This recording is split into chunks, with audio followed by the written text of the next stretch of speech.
The new 1071 The Boss, classic rock of the 70s, 80s, and more. Ian Anderson is celebrating 50 years of Jethro Tull and celebrating with a pair of shows in New Jersey. March 9th at the Ocean Resort Casino, Ovation Hall in Atlantic City, and March 12th at the Mayo Performing Arts Center in Morristown, New Jersey.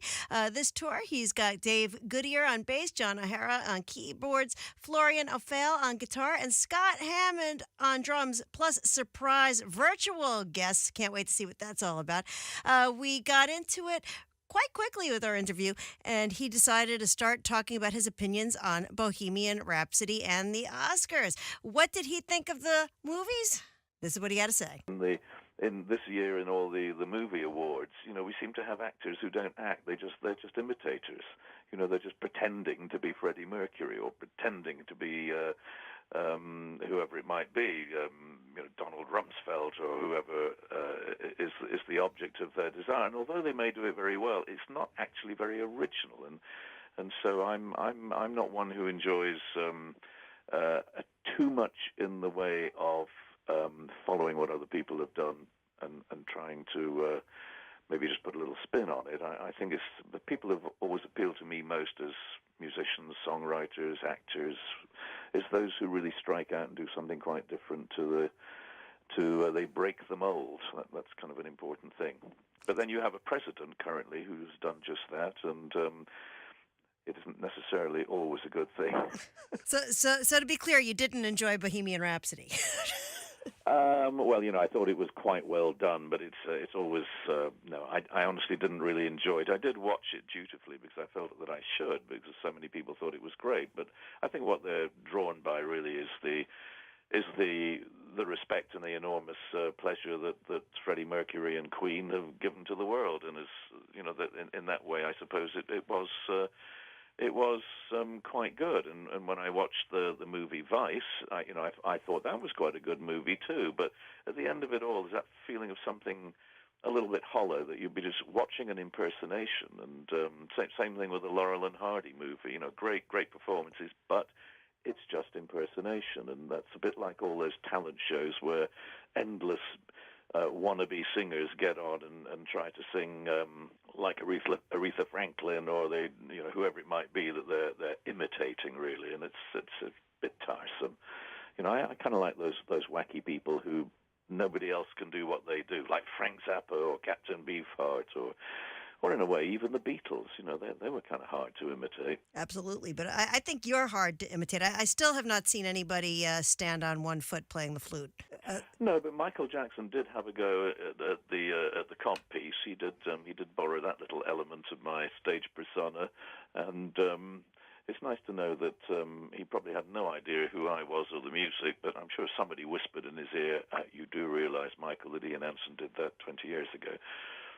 So who knows? Well, here we are celebrating 50 years of Tull, and you're going to be bringing the show to the Ocean Resort Casino's Ovation Hall on the 9th. We're getting double the Ian this month in New Jersey because you're coming to the Mayo Performing Arts Center in Morristown on March 12th and sold out.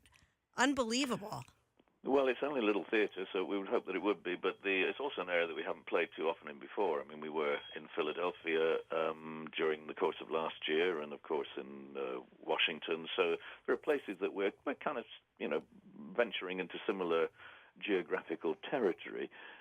So there are those who may have seen the show last year who have an opportunity to come and see it again, or those who didn't, who will see it for the first time. But it is very much a celebration of the early part of Jethro Tull. Not entirely, but focusing more on the first 10 years when Jethro Tull got out and about around the world and became, internationally speaking, sort of fairly well known. And so it's following the, not 100% chronologically, but it does particularly establish the early part of Jethro Tull's beginnings at the Marquee Club in London and on through our expansion to theatres and arenas and things elsewhere in the world. So it's a nostalgic look, but we try and set it very much in the context of the times and the culture of the day in terms of the video accompaniment and, of course, some special guests who pop up and introduce a song and say hello.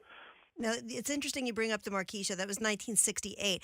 Those of us in the States were actually introduced to Tull with the touring in 69. So it makes sense that the 50th anniversary is going through 2019.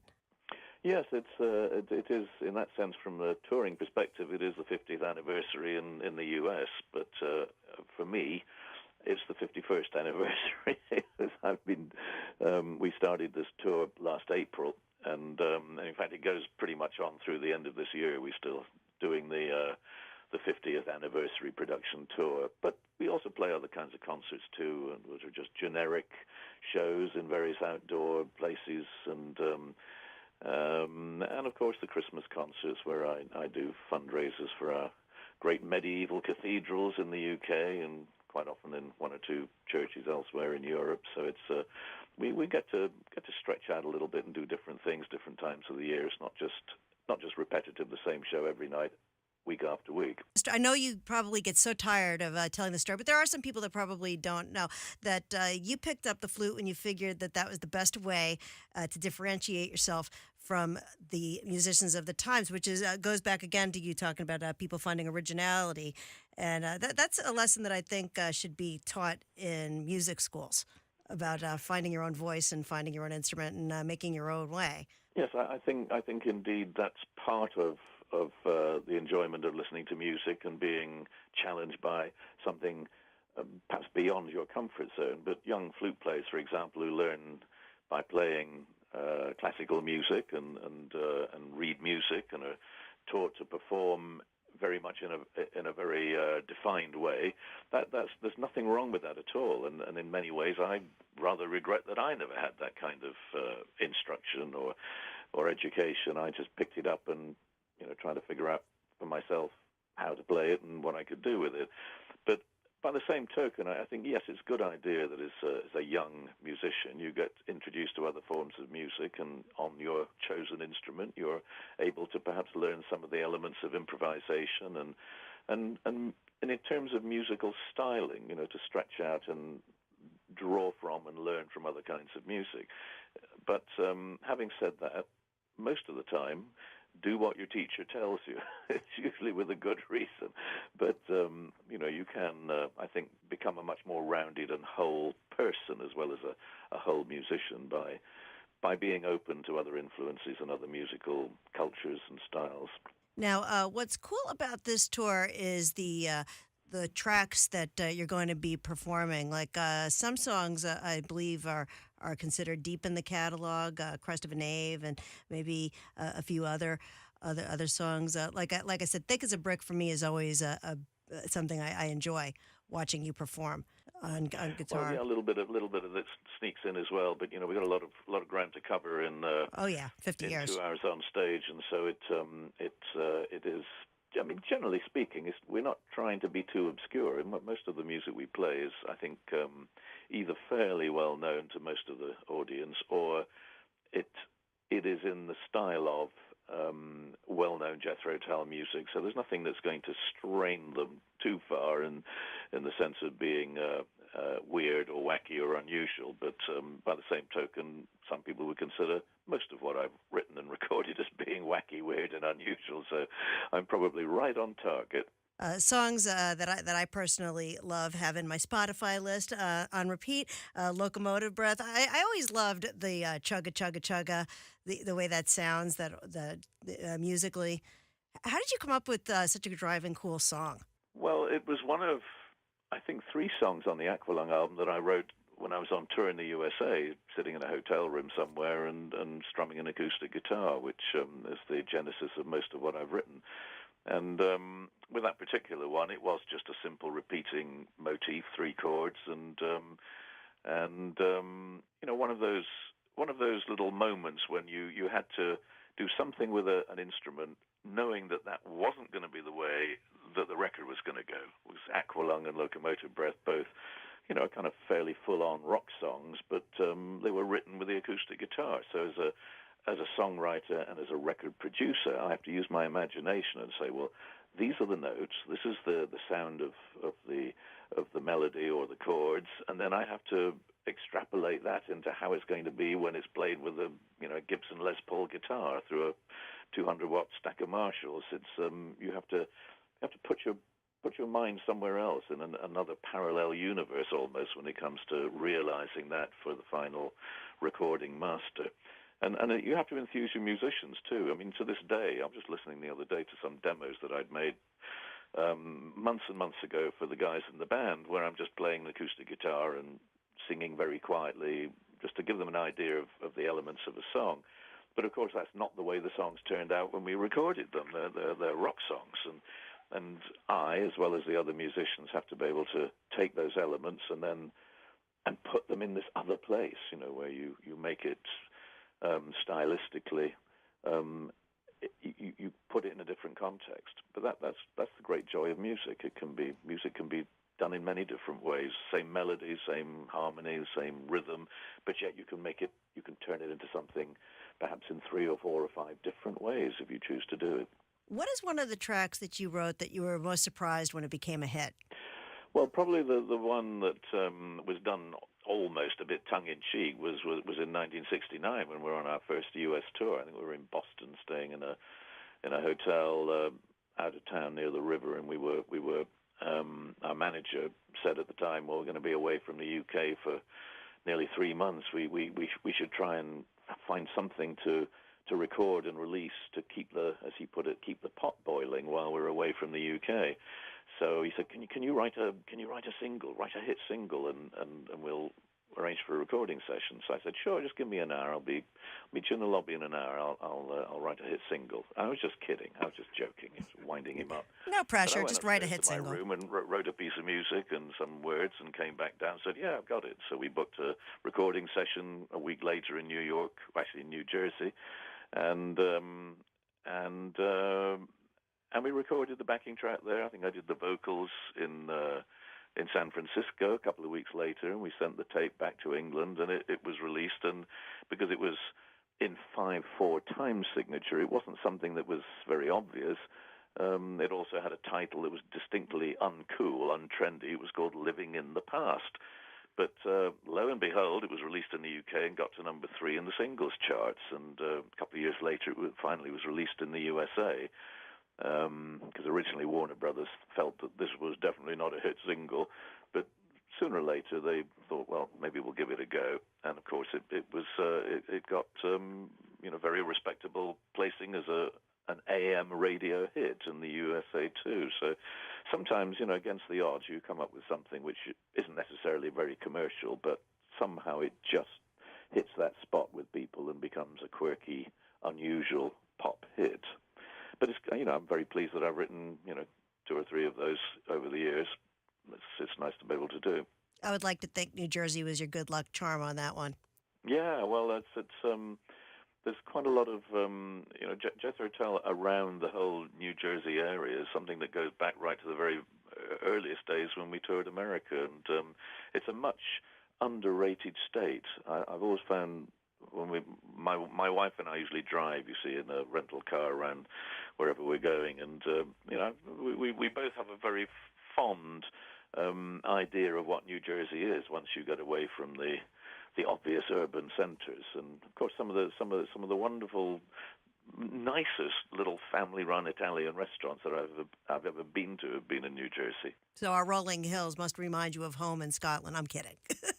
Well, in some ways they do, and the countryside and the wooded, hinterland of New Jersey is a paradise for walkers and hunters.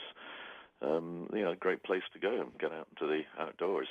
It isn't all Atlantic City or the Atlantic shore. Now, in celebration of the 50 years of Tull, there's a lot more coming this year. There will be the Stephen Wilson remix and remastered Stormwatch with the 40th anniversary of those sessions. There's going to be extra material from those sessions and some live tracks, too, I understand? Yeah, weirdly, there was a whole bunch of stuff that I absolutely really didn't know existed, that were either outtakes or songs, entire songs, and certainly versions of songs, which I had no idea were still on tape somewhere. And the busy boys at Warner's in the UK, who have the rights to the catalogue, they went through and found all this stuff in the in the tapes that used to be in the EMI tape store at Abbey Road, and finally uncovered all this other material. So yes, a huge wealth of music that is was recorded around the same period of the few months around the Stormwatch album, and just it wasn't the 10 or 12 tracks that appeared on the final album. It's all the other stuff, and of course there's some live music as well. And it's a very good collector's edition of all that period of time of Jethro Tull. And hats off to the record company that these days they make that effort to do this for the fans, because frankly, if you can release something that's actually going to make a small profit, then you do it. Whereas 20 years ago, they couldn't be bothered. Back then, the idea of box sets and special editions for fans, that wasn't on the radar. They were only interested in signing the new mega hit group. These days, they've got real. They know that the record industry is a tough place to be trying to make a living in, so you do anything that has a potential profit margin, and that means serving the fans. It's a win-win for everybody, really.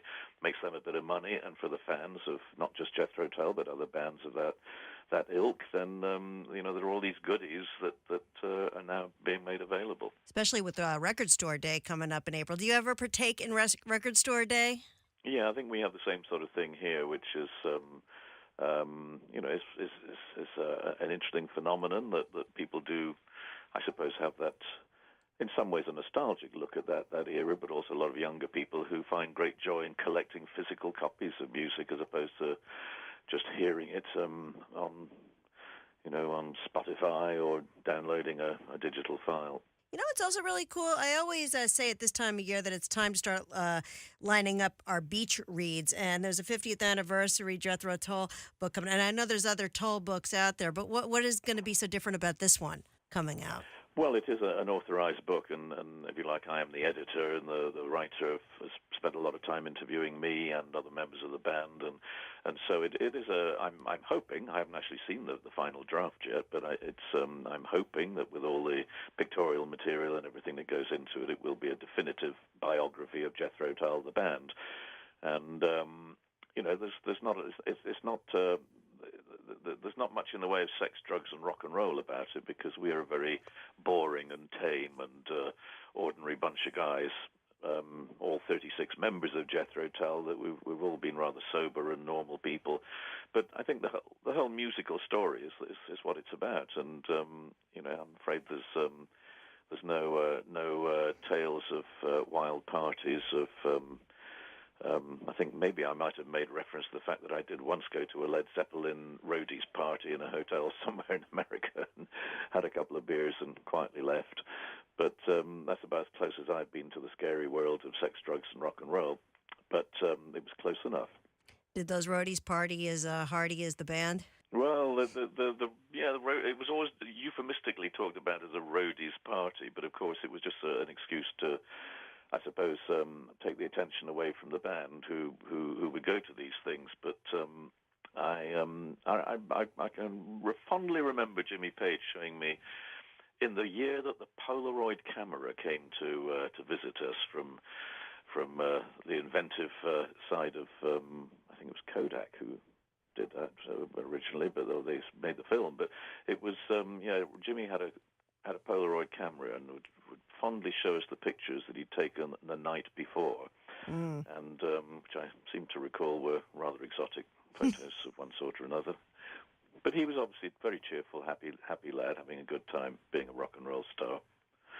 Now, with that in mind, the Rock and Roll Hall of Fame, they're going to induct a new class coming up in March with Def Leppard and The Cure and Roxy Music. What are your thoughts on the hall?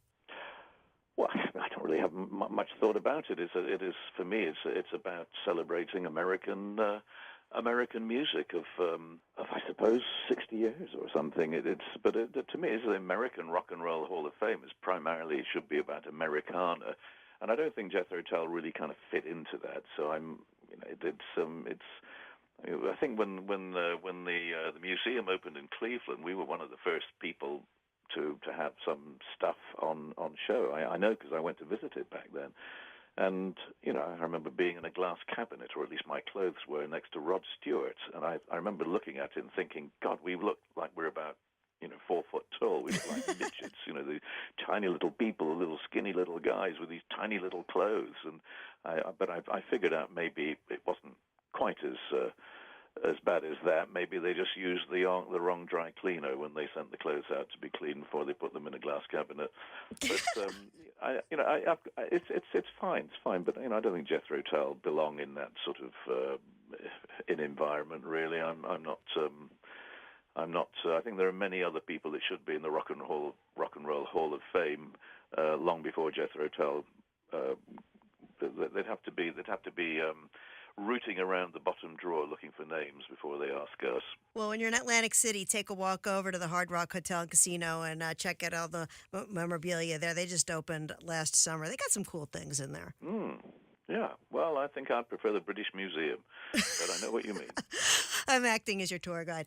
Thank you, Ian. Thank you so much for calling and checking in on the new 107.1 The Boss. Remember, 50 years of Toll, March 9th, Ocean Resort Casino, Ovation Hall in Atlantic City, and the Mayo Performing Arts Center, Morristown. That, of course, sold out, but maybe we can grab a couple of tickets on StubHub. I did not just say that. March 12th. All right. See you all there very soon. Bye-bye now. Bye. Thank you. Ian Anderson and Jethro Tull, thank you so much for joining us on the new 107.1 The Boss. 71 The Boss. 71 The Boss.